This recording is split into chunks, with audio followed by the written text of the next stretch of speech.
If you're making a garden walk path and you're not sure about the path, just place some rocks on the grass. And if you're satisfied about the location of the stones, just after a couple of days, you can remove them. And this yellow patch here, just take a knife, cut around it, and you can remove the grass and it'll fit snugly. So lift the piece you want to place, cut around it.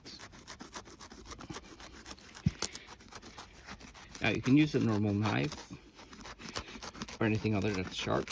Just keep in mind that if you have little rocks here, the knife might get dull quite quickly. And also depending on the type of grass you planted here. So this is roll-out grass. It might be easier or harder to actually remove the piece.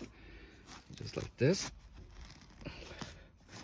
Now there's two ways to put the stone here. You can just remove the grass piece and then gently put some of the dirt back, or you can actually take most of the dirt out and then simply fill in with some sand.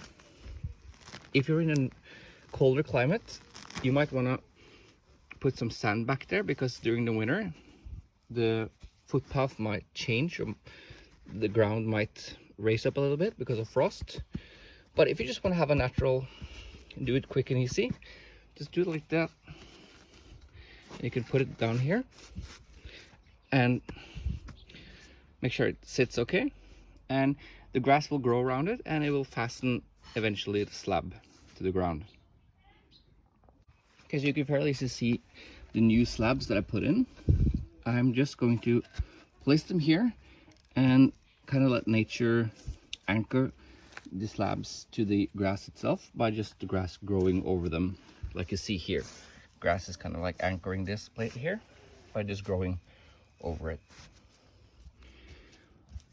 To prevent wobbling, you might want to step on them a bit, maybe put some dirt underneath, or if you have sand, you can do that, or you could just leave them. It will take at least 1 or 2 seasons before this will actually be properly anchored.